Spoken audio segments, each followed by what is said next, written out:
कभी आपने सोचा है कि आपकी सांस कितनी महंगी है, या फिर ये कि धरती जो रोज हमारे कदमों तले रहती है वो अब खुद पिघलने लगी है। जी हाँ, ये कोई साइंस फिक्शन नहीं, आज की सच्चाई है। और इसी सच्चाई की धज्जियां उड़ाई है अमेरिका ने, जब उसने विकास के नाम पर कोयले को दोबारा सिंहासन पर बैठा दिया। यानी जिस ईंधन को पूरी दुनिया त्यागने की बात कर रही है, उसे ट्रंप साहब जरूरी बनाकर पेश कर रहे हैं। सवाल ये है कि क्या ये फैसला भविष्य का दरवाजा खोल रहा है, या फिर हमें उस सुरंग में ले जा रहा है जहां रोशनी नहीं, सिर्फ धुआं है।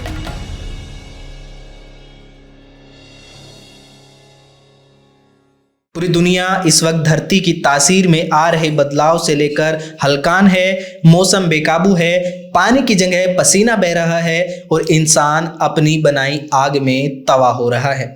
ऐसे में अमेरिका के राष्ट्रपति डोनाल्ड ट्रंप ने विकास के नाम पर कोयले की बाल्टी उठाई और सदी के सबसे उल्टे फैसले पर दस्तखत किए। कोयले को जरूरी खनिज और जरूरी वस्तु घोषित कर दिया गया, जैसे कोयला न हुआ रामबाण हो गया। ट्रंप ने चुनावों के दौरान खुद को विकास का द्रोणाचार्य दिखाया और वादा किया कि अमेरिका की खोती जमीन वापस लाएंगे। इस वादे की पूर्ति में उन्होंने दुनिया के सबसे बड़े पूंजीपति को अपनी सरकार में शामिल कर लिया और पहला धमाका किया दुनिया भर पर टैक्स थोपकर।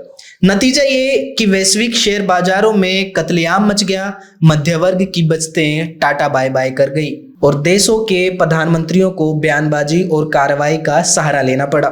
इसके बाद ट्रंप ने कोयले की खदानों को झाड़ पोंछकर चमकाया, तकनीकी अड़चनों को धकियाया और स्टील उद्योग से लेकर बिजली उत्पादन तक सब कुछ कोयले की गोद में डाल दिया।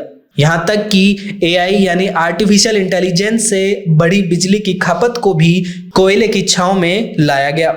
अब अमेरिकी ऊर्जा अधिनियम 2020 के जरिए कोयले को कानूनी तौर पर एक अहम संपत्ति का दर्जा दिया जा रहा है, जो न केवल पर्यावरण के लिए खतरे की घंटी है, बल्कि वैश्विक सहमति के पन्नों पर कालिक पोतने जैसा है। क्योंकि ये वही अमेरिका है जो 2014 तक बिजली में कोयले की हिस्सेदारी को 40% से घटाकर 23 में 14% पर ला चुका था।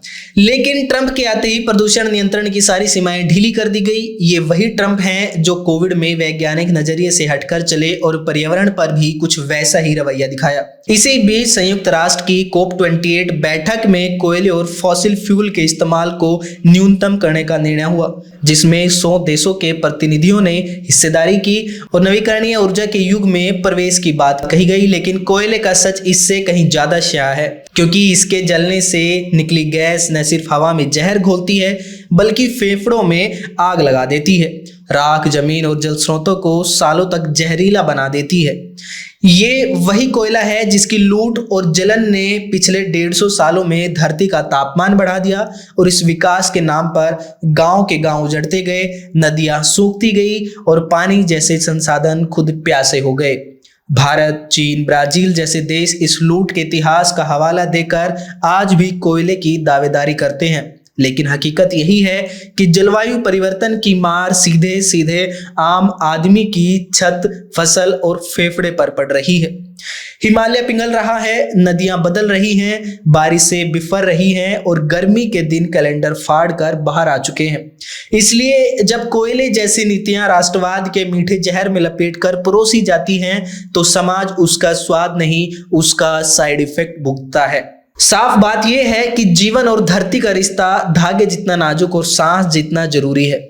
और आज जो कुछ भी दांव पर है वो सिर्फ पर्यावरण नहीं, हमारी अगली पीढ़ी की सांसों की कीमत है, जिसे अगर अभी नहीं बचाया गया तो कल सिर्फ राख बची रह जाएगी। इस रिपोर्ट को आप हमारी वेबसाइट पर भी पढ़ सकते हैं, जिसका लिंक नीचे डिस्क्रिप्शन बॉक्स में दिया गया है। ऐसी ही और जरूरी खास खबरों को सुनते रहिए जनचौक पर।